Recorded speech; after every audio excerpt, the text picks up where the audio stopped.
지난번 근막과 수분 영상 조회수가 16만 회를 넘었습니다. 그런데 혹시 정적 스트레칭은 이제 아예 하지 말까요? 라는 생각 들지 않으셨나요? 오늘은 최근 스포츠 의학 트렌드를 바탕으로 정적 스트레칭을 효과적으로 하는 방법에 대해 이야기해 보겠습니다. 특히 지금 말씀드리는 방법은 달리기 전 워밍업에 해당합니다. 스트레칭에 정답이 없는 이유는 여러분의 목표가 다르기 때문입니다. 체조 선수는 연성을 추구합니다. 1분 이상 근육과 인대, 관절량을 극단적으로 늘려 비정상적인 가동 범위를 만듭니다.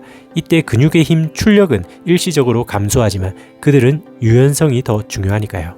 하지만 러너는 탄성이 생명입니다. 달리기는 지면을 찰 때 우리 근육이 탄탄한 스프링처럼 에너지를 저장했다가 튕겨내야 합니다. 만약 러너가 체조 선수처럼 1분씩 길게 늘리면 스프링이 늘어나 탄력을 잃은 것처럼 추진력이 줄어들고 오히려 관절의 안정성이 흔들려 부상 위험이 높아집니다. 그래서 최근 스포츠 과학계가 추천하는 러너의 정적 스트레칭은 10초 내외입니다.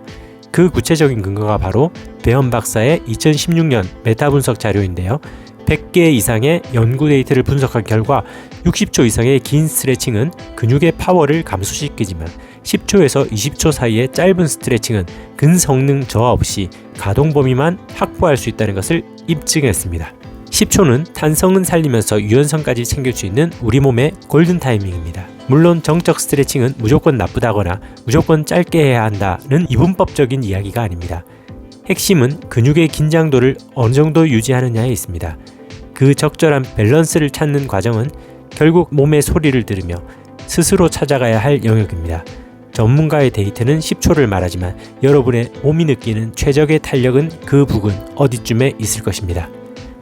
여기에 중요한 원리가 두 가지 더 있습니다. 첫 번째는 수분 섭취입니다.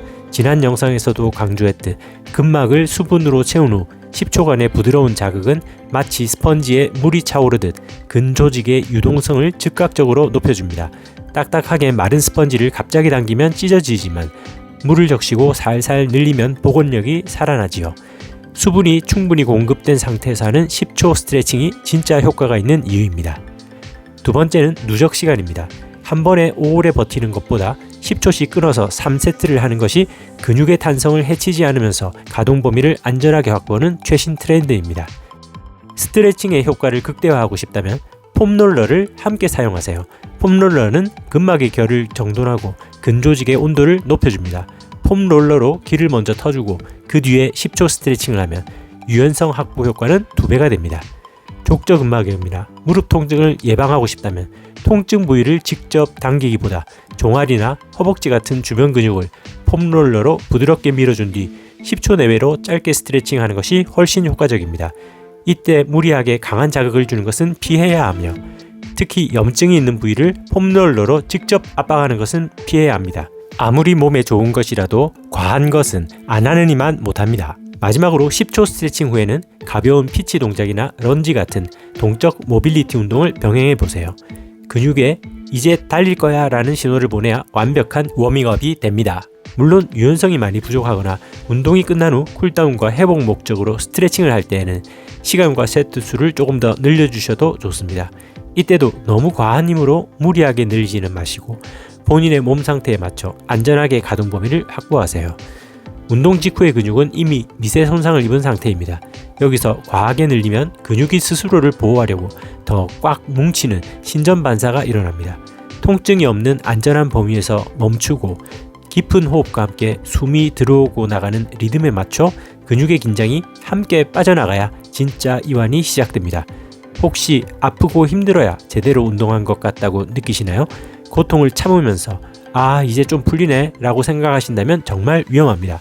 사실 그 시원함은 우리 뇌가 통증을 견디기 위해 분비하는 그냥 도파민일 뿐이거든요. 그래서 저는 꼭 이 말씀을 드리고 싶어요. 스트레칭을 할 때만은 몸을 학대하듯 고통과 싸우지 마세요. 몸을 조금 더 부드럽게 대해주세요. 러너의 손은 근육을 풀기 위해 존재한다. 킹크루 노재환 감독님의 명언입니다. 부상 없이 달리려면 수시로 물을 마시고 동적인 운동과 스트레칭을 병행하며 손으로는 끊임없이 근육을 마사지해주는 정성이 필요합니다.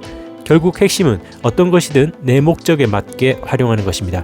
여러분은 체조 선수가 아니라 러너입니다. 탄력을 잃지 마세요. 10초면 충분합니다. 사실 저도 과거에 잘못된 무리한 스트레칭으로 부상을 당해 본 적이 있습니다. 몸을 유연하게 만들려다 오히려 몸을 상하게 했던 그 아픈 경험 끝에 깨달은 것이 있습니다. 스트레칭은 큰맘 먹고 하는 숙제가 아니라 갈증이 날 때 물을 마시는 것처럼 당연한 일상이 되어야 한다는 사실입니다. 갈증을 해소하듯 가볍게 챙기는 10초, 그 짧은 습관이 여러분의 러닝을 훨씬 더 길고 건강하게 만들어줄 것입니다. 10초면 충분합니다.